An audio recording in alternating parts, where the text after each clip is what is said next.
Let's dive into a 2,000-year-old message, a letter written from a prison cell that talks about cosmic power and universal truth. This is our explainer on the book of Colossians. It's short, it's powerful, and it might just surprise you. This wasn't just some friendly note getting passed around. This was a high-stakes intervention. You had a young community getting pulled in all sorts of different directions, and the message had to be huge, something that stretched from the fabric of the universe itself all the way down to how you treat your neighbor. Their very identity was on the line. So here's how we're going to break it all down. First, we'll get the dramatic backstory. This is a letter from prison. Then we'll hit the main event, the absolute supremacy of Christ. After that, we'll look at the false philosophy the letter was written to fight. From there, we'll see how all that theology gets turned into a totally new way of life. And finally, we'll wrap it up with the personal notes that make this ancient letter feel so real. Okay, so let's set the scene. To really get this letter, you have to picture who's writing it and who's reading it.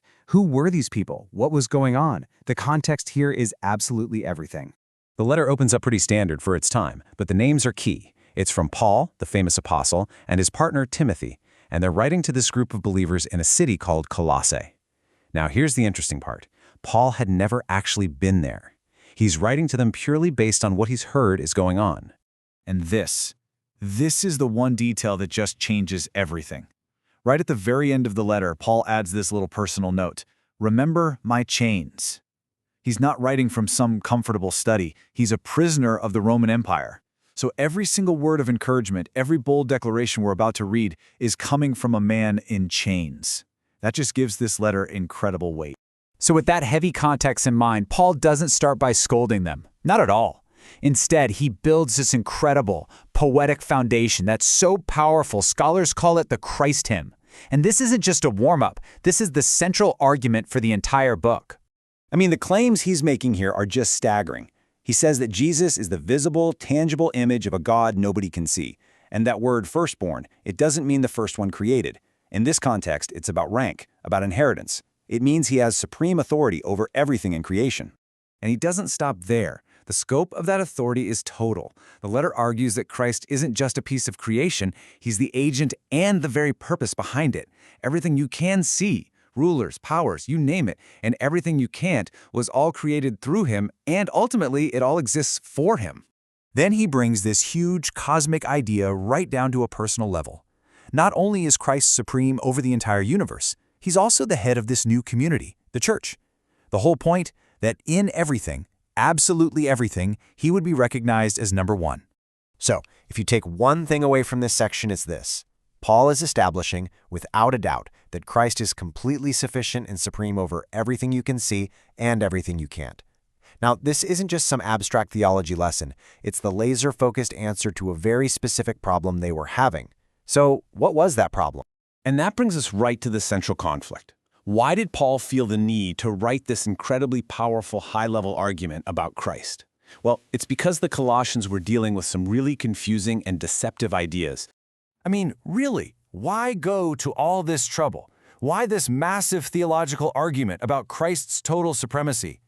Because there was a real and present danger that the Colossians were being sold a lie, that they were being cheated, as Paul puts it, by philosophies that sounded really deep but were actually hollow. And here's a look at the confusing spiritual cocktail they were being served. It seems like it was this weird mix of different things, some kind of mystical philosophy, this focus on worshiping angels, and a whole bunch of man-made rules about what you could eat or drink or which special days you had to celebrate. It was a mashup of ideas. And this right here, this is Paul's knockout punch to all those other ideas. He basically argues, why would you chase after angels or add on a bunch of extra rules when the entire fullness of God already lives in Christ? And if you are connected to him, then you are already complete. You don't need any of that other stuff.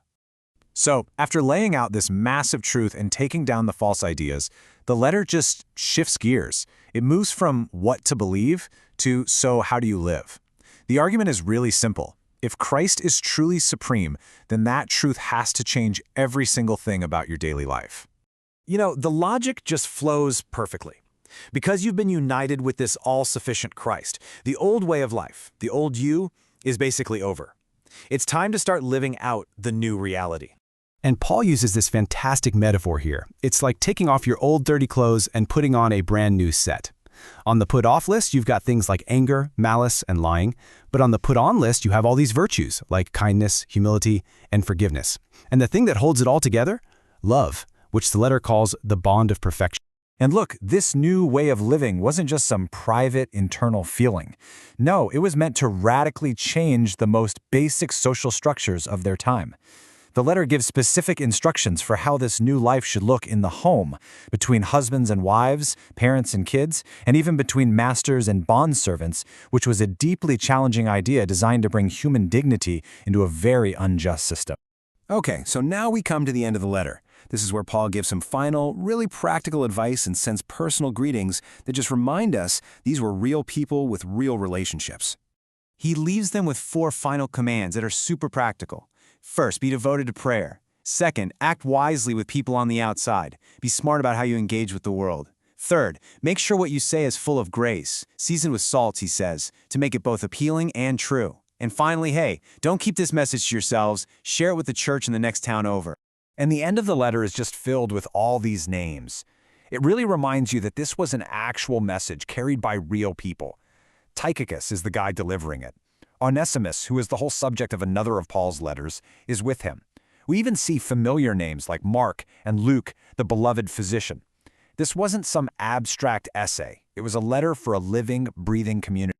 And it all comes down to this, the final personal sign-off, written in Paul's own handwriting.